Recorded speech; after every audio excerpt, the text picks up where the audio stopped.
अच्छा, विचार करने वाली बात यह है कि अमरत्व या अभयत्व कैसे मिलता है। तो देखो, ये शरीर तो किसी का भी महाराज अमर नहीं है या अमर नहीं होता है। ये शरीर तो पंचभूत से बना है, पंचभूत में ही लीन हो जाता है।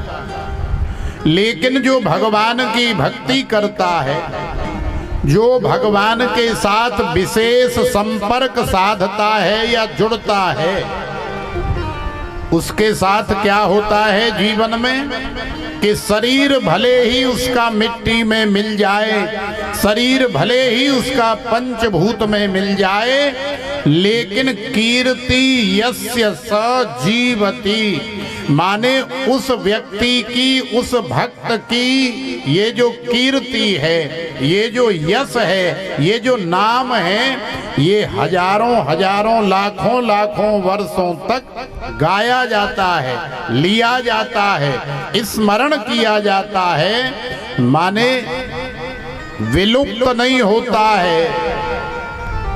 हम लोग और सारा संसार, न जाने कितने लोग महाराज रोज जन्म ले रहे हैं, रोज मर रहे हैं।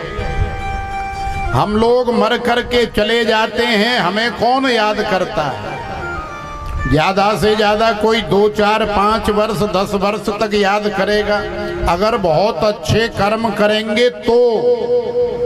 और नहीं तो महाराज अच्छे कर्म नहीं किए तो मरने के बाद भी लोग फिर गालियां देते, अरे अच्छा हुआ चला गया, बड़ा परेशान करने वाला था, बड़ा दुख देने वाला था, बड़ा कंजूस था, बड़ा दुष्ट था, बड़ा खतरनाक आदमी था। और यदि अच्छे कर्म किए तो महाराज 10-20 साल उसका गुणगान करते हैं, याद करते हैं। लेकिन जो भगवान का भक्त बन गया, जो भक्ति से जुड़ गया, उसे तो हजारों लाखों वर्षों तक याद किया जाता है, उसके तो चरित्र का गायन किया जाता है। यही है वास्तव में अमरत्व, कि शरीर नहीं है लेकिन उसका नाम लिया जा रहा है। शरीर नहीं है लेकिन फिर भी उसके कर्मों का, उसके चरित्र का बखान किया जा रहा है, उसका गुणगान किया जा रहा है, उसका स्मरण किया जा रहा है। इसी का नाम है अमरत्व। तो ऐसा कैसे होता है, ऐसा कौन करता है? तो ऐसा संभव होता है भगवान की कथा कराने से, भगवान की कथा कहने से, या भगवान की कथा सुनने से। और अभयत्व क्या होता है? अभयत्व होता है माने संसार में हमें अनेकों प्रकार का ये जो डर सता रहा है, सबसे बड़ा संसार का डर क्या है? सबसे बड़ा संसार का डर है कि काल व्याल मुख ग्रास त्रास निर्णास हेतवे और श्रीमद् भागवतम शास्त्रम कलौ कीरेण भासितम। सबसे बड़ा डर ये है कि मैं मर जाऊंगा, मैं मर जाऊंगा तो महाराज क्या होगा, ये घर कैसे चलेगा? अरे भले आदमी, जब तू इस दुनिया में नहीं था तब क्या ये घर नहीं चल रहा था? मैं मर जाऊंगा तो पत्नी का क्या होगा, बच्चों का क्या होगा, गाड़ी घोड़ा का क्या होगा, इस जमीन जायदाद वैभव का क्या होगा? तो मृत्यु का ये जो भय हमेशा जीव को सताता रहता है या लगा रहता है, ये भय महाराज भगवान की कथा सुनने से दूर हो जाता है।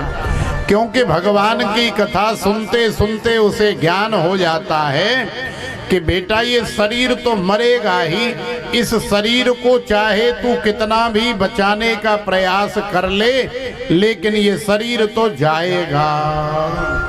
इसलिए आज यदि शरीर है और आज यदि शरीर स्वस्थ है तो आज ही तू अपने कल्याण का मार्ग जो है प्रशस्त कर ले।